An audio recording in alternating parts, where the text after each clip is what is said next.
சிரிக்கிறீங்களா? நல்லா சிரிச்சுக்கோங்க. ஏன்னா நீங்க சிரிக்கிற கடைசி சிரிப்பு இதுதான். உள்ள வந்துட்டோம்ல, மொத்தமா கருவறுக்காம விட மாட்டோம்.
என்னைக்கா இருந்தாலும் ஒரு நாள் நீ என்னை விட்டு போய்த்தானே ஆகணும். அதே மாதிரி அப்பாவும் ஒரு நாள் உன்னை விட்டு போய்த்தானே ஆகணும்.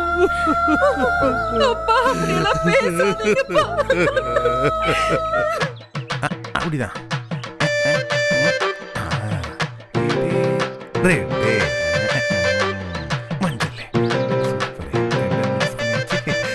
வந்துச்சு.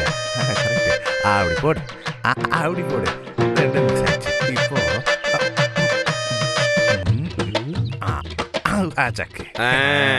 இந்த கலர் இதுல ஊத்தணும். அதைத்தான் ஊத்திக்கிட்டு இருக்கேன். பெயிண்ட் கேமா? சரி சரி சரி சரி. அந்த வயலட் இதுல ஊத்து. வயலட் தான் ஊத்திக்கிட்டு இருக்கேன் இதுல.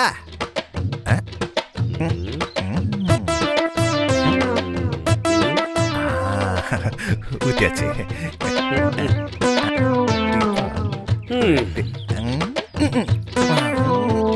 ஐயோ வலிக்குச்சே. எவன்டா? இங்க இங்க. யாரு அது? இங்க. ஈரியா கேம் விளையாடிட்டு இருக்கேன்ல. டேய் வந்தது யாருன்னு பாருடா. ஐயோ முதலாளி. ஐயோ இப்பதான் தெரியுதா? சொல்லு சொல்லு சொல்லு. எப்போ வந்தீங்க முதலாளி? 1973ல வந்த. இப்ப 50 வயசு ஆயிடுச்சு. பாரு நல்லா அறிவிட்டவனே. 1.5 மணி நேரத்துக்கு முன்னாடி வந்து தார்பாயும் இந்த கயிறும் கொடுத்தா அது எங்கெங்க இருந்ததோ அப்படியே இருக்கு. டென்ட் கட்டாம என்னடா பண்றீங்க? கோஸ்ட் எக்ஸிபிஷன் பெயிண்டிங் மேல ஆரம்பிக்கணும். டென்ட் இருந்தா தானே வசதியா இருக்கும். கேம் விளையாடிட்டு இருக்க அறிவில்லை உனக்குலாம்? முதலாளி நானாவது 1 மணி நேரம் விளையாடிட்டு இருக்கேன். மகிமையும் மனோஜும் கிணத்து மேட்ல 2 மணி நேரம் விளையாடிட்டு இருக்காங்க. ஓ இதுல ஒரு பெருமை உனக்கு. நீயாவது 1 மணி நேரம் தான், அவங்க 2 மணி நேரம் இல்லையா?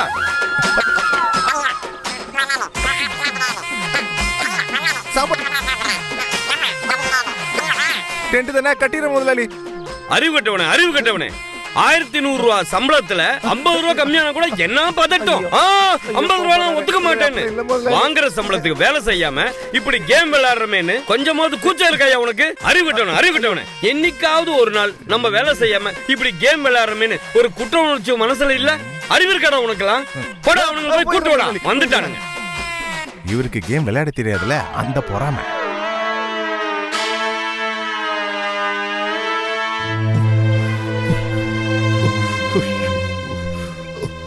இருந்த ஒரு பொண்ணையும் கல்யாணம் பண்ணிட்டு தனியா இருக்காரு பாவம். டேய் மறுபடியும் வந்து கேம் விளையாடுடா. ஏன்டா?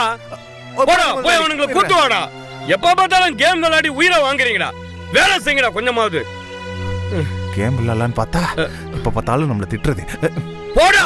போறேன் போட்டுக்கிட்டு எப்படியாவது இந்த ஆளுக்கு கேமை கத்து கொடுத்து விளையாட வச்சிடணும். அப்பதான் நம்ம நிம்மதியா விளையாட முடியும். இதுக்குள்ள இறங்கி மூலையுமோ அந்த வீட்டுக்குள்ள வர அதுக்கப்புறம் என் ஆட்டத்தை நீ பாப்படி. விட மாட்டேன். நீங்களாம் நிம்மதியா வாழ்றதுக்கு விட மாட்டேன். கண்டிப்பா பழி வாங்குவேன். என்னாச்சு எனக்கு? ஏன் திடீர்னு ஒரு மாதிரியான?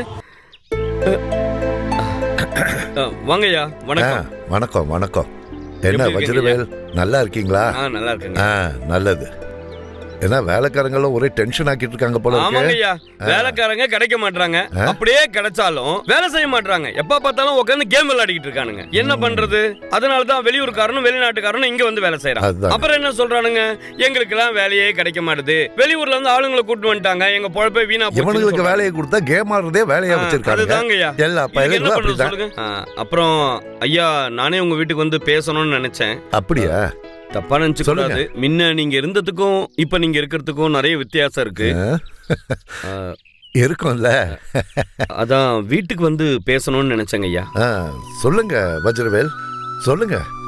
ஏதா இருந்தாலும் கேட்கக்கூடிய பக்குவத்துக்கு நான் தயாரா தான் இருக்கேன். அப்படியே இருந்தாலும் என் நல்லதுக்கு தானே நீங்க சொல்ல போறீங்க. ஆமாங்க, சொல்லுங்க ஐயா. பாப்பாவோட கல்யாணத்துக்கு வந்தோம் இல்லையா? அப்போ பாப்பாவோட கல்யாணம் நடந்தது பார்க்கும்போது சந்தோஷம்தான் ஒரு பக்கம். ரொம்ப சந்தோஷங்க. அன்னைக்கு நீங்க எல்லாரும் வந்து கல்யாணத்துல பிள்ளைகளை மனசார வாழ்த்துனீங்க பாருங்க. அது என்னங்க பெரியவா, இது எங்க கடமைங்க ஐயா. ஆனா கடைசியா அந்த பிள்ளைய அனுப்பி வச்சுங்க பாருங்க மாப்பிள்ளை வீட்டுக்கு. அப்போ நீங்க கதறன அந்த கதறல், அந்த வலி இருக்கு பாருங்க. அதாவது மனைவின்னு ஒருத்தி இருந்தா அது பெருசா தெரியாதுங்க ஐயா. ஆனா அது இல்லாம தனிமையா வாழும்போது அது எவ்வளவு கஷ்டம்னு அன்னைக்கு பார்க்கும்போது நிறைய பேர் கண்ணு கலங்கிருச்சுங்க ஐயா. ஆனா எனக்கு ஒரு 2 நாள் சாப்பிடவே முடியலங்க ஐயா. அடி வயிறுலாம் ஒரு மாதிரி இருந்ததுங்க ஐயா. என்ன சொல்றதுன்னு தெரியல. ஆனா உங்ககிட்ட ஒரு முக்கியமான விஷயம் சொல்லணும்னு சொன்னேனே, அது என்னன்னா, சொல்லுங்க. நீங்க தனியா இருக்கீங்க. இதே மாதிரி எவ்வளவு நாள் உங்களால தனியா இருக்க முடியும்? போய் பாப்பா வீட்டுல இருக்கலாமே நீங்க. வஜ்ரவேல், என்ன சொல்றீங்க நீங்க?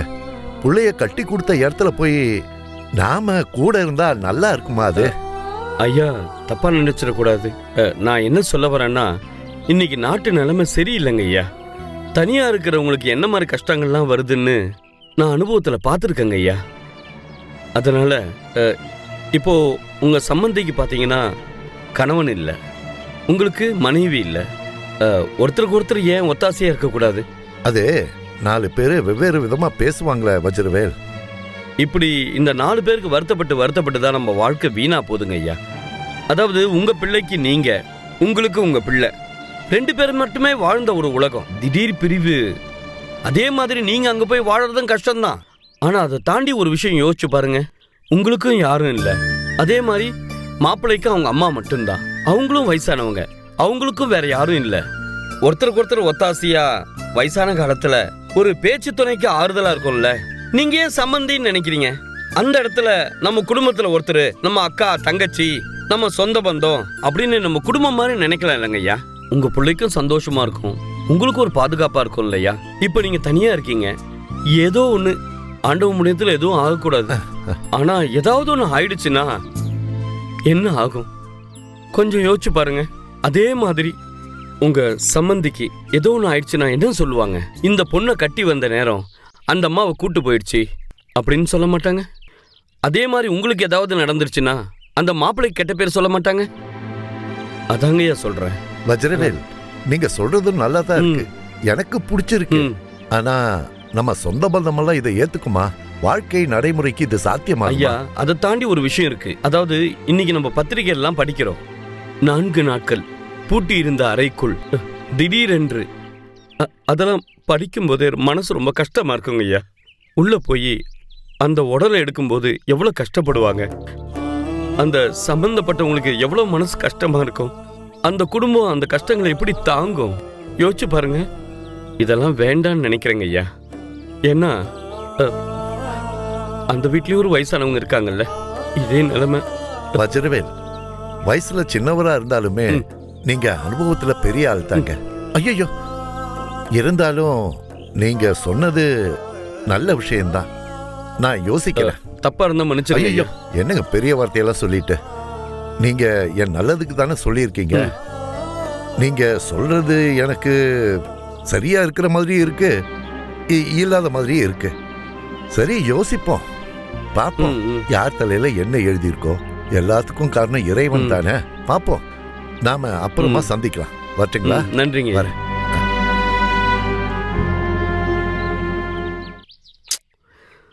புருஷன் இல்லைனா கூட ஒரு பொண்டாட்டி எப்படியாவது வாழ்க்கையை நடத்திடுவா. ஆனா பொண்டாட்டி இல்லைன்னா ஒரு புருஷன் நடப்பணமாக தான் வாழ்வான்னு சொல்லுவாங்க. அதை இவரை பார்க்கும்போது தான் நமக்கு புரியுது. ஐயோ, இந்த டென்ட்டை கட்ட கூப்பிட்டானே, எங்க போனானுங்கன்னு தெரியல. டேய்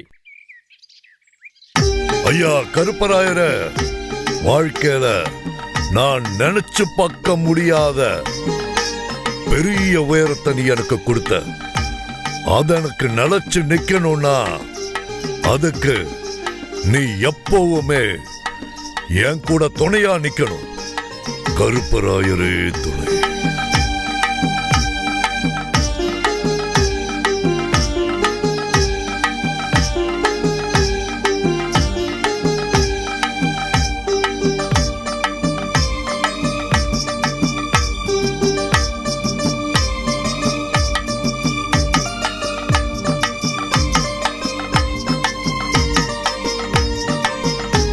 ஐயா கருப்பராயா, உன்னை நம்பி கிளம்புறேன்.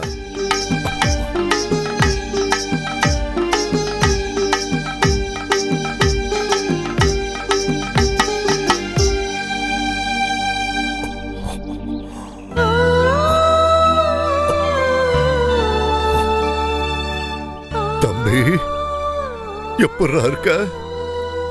மன்னிச்சிடா. அன்னைக்கு சொத்து முக்கியமா தம்பி முக்கியமா அப்படின்னு ஒரு நிலைமை வந்துச்சு. ஆனா சொத்து தான் முக்கியம்.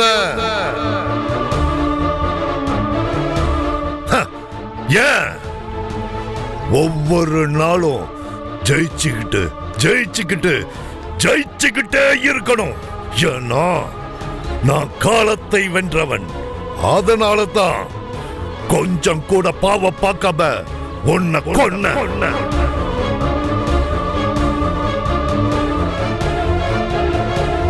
ஆனா நீ நல்லா இருக்கணும்டா தம்பி. அண்ணனை மன்னிச்சிடுறா. ஆத்ம சாந்தி அடையட்டும்.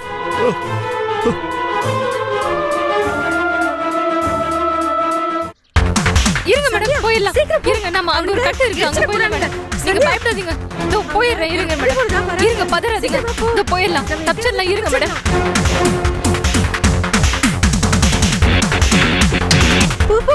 ஓகே மேடம், இதோ போயிட்டேன். நல்ல வேலை, காட்டுக்குள்ள போயிடலாம். அப்பதான் பதறதுக்கு நல்ல ஐடியாவா கொடுத்தீங்க. நம்ம தப்பிச்சிட்டோம். எனக்கே ஆட்டத்தை காமிக்கிறீங்களா? சுத்தி வந்து என் ஆட்டத்தை காமிக்கிறேன். அதுதான் உங்களுடைய கடைசி ஆட்டமா இருக்கும். எட்ரா வண்டிய. ஐயோ, இந்த டைம்ல நடுவுல ஆடுங்க வேற வருதே. பார்த்து சந்தியா, மோதிட போற. ஐயோ, கரெக்ட்டா மாட்டிக்கிட்டோமே. நம்ம சமாளிக்கலாம், எப்படியா சமாளிக்கலாம். தைரியமா இருங்க. வேணாம் அசோக், தேவையில்லாம தப்பு பண்ற அசோக். பிரச்சனை பண்ணாத. My action, come on.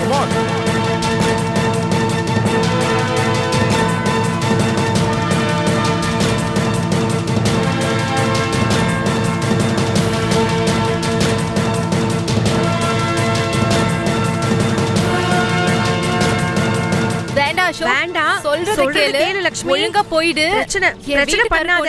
நாளைக்கு கோர்ட்ல பிரச்சனை ஆயிடும்.